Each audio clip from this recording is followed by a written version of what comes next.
নমস্কার বন্ধুরা, চলে এলাম প্রতিদিনের মতো আবারও একটা নতুন গল্প নিয়ে। এক গ্রামে এক কৃষক বাস করতেন। তার কোনো অভাব ছিল না। তার সুন্দর বাড়ি ছিল, সবিঘার উপর জমি ছিল, আবার পুকুর ভর্তি মাছও ছিল।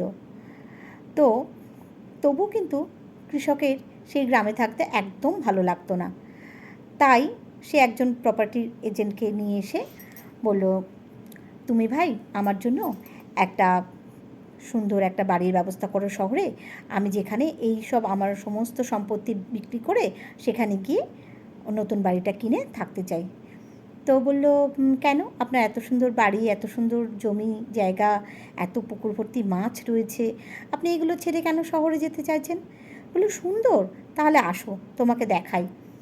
বলে এবার তাকে নিয়ে গিয়ে বলছে, দেখেছো এই যে রাস্তাঘাটের অবস্থা, রাস্তাঘাটে কেমন এবড়ো খেবড়ো খানাখন্দে ভর্তি। আবার ওই যে পুকুরের ধার দিয়ে যে রাস্তাটা আছে ওই রাস্তা ধরে আমাকে অনেকটা হেঁটে হেঁটে বাড়ির ভিতর ঢুকতে হয়। এই খানাখন্দ রাস্তা, ওই অতখানি হাঁটা পথ, এগুলো আমি আর নিতে পারছি না। এগুলো আমার কাছে খুব কষ্টসাধ্য হয়ে উঠছে।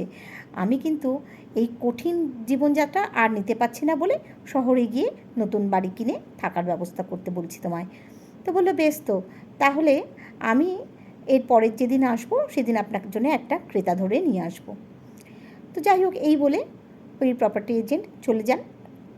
এরপর বেশ কিছুদিন যাওয়ার পরে তিনি ওই কৃষক ভদ্রলোক হঠাৎ একদিন বসে পেপার পড়ছেন এবং পেপারে যত জমি ক্রয় বিক্রয়ের যে বিজ্ঞাপনের পাতা আছেন তিনি সেটাকে ভালো করে লক্ষ্য করছেন।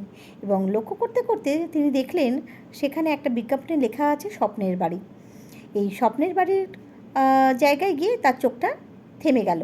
তিনি দেখছেন যে শহর থেকে দূরে, কোলাহলের থেকে অনেকটা দূরে গিয়ে প্রকৃতির কোলে একদম পাহাড়ের গায়ে একটা সুন্দর স্বপ্নের বাড়ি আপনার হতে পারে, এরকম বলে একটা বিজ্ঞাপন দেওয়া আছে।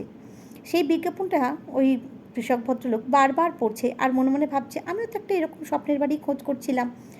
তো এইটা বারবার পড়তে পড়তে হঠাৎ তার মনে হলো, আরে এটা তো আমার সেই প্রপার্টি এজেন্টই তো আমার বাড়িরই তো বিজ্ঞাপন দিয়েছে। তাহলে আমার বাড়িটা এত সুন্দর যেটা আমি কখনো কল্পনাও করতে পারিনি, আমি ভেবেও দেখিনি। তো না, এই স্বপ্নের বাড়িটা যেখানে আমি রোজ বাঁচছি এটা লোকের হবে?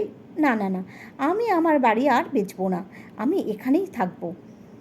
তো যা যা ভাবা, যা সিদ্ধান্ত নেওয়া, অমনি সঙ্গে সঙ্গে প্রপার্টি এজেন্টকে ডেকে তিনি বললেন যে না না, আমি আমার বাড়ি কিন্তু বেচতে চাই না, আমি এখানেই থাকতে চাই, এটাই আমার ভালো জায়গা, এটাই আমার স্বপ্নের বাড়ি। তো বন্ধুরা, সত্যিই তাই, আমরা নিজেদের জিনিসটাকে সবসময় নিজেদের চোখে ঠিকমতো দেখতে পাই না। অন্যের চোখ দিয়ে যখন দেখি তখন বুঝতে পারি যে আমাদের জিনিসটা কতটা সুন্দর, কতটা ভালো। তাই ওই ভদ্রলোক যখন বুঝতে পারলেন যে না, তার স্বপ্নের বাড়ি তার নিজের জায়গাটাই, নিজের বাড়িটাই, তখন তিনি কিন্তু আর নতুন বাড়ি কেনার চেষ্টা করলেন না, ওইখানেই থেকে গেলেন।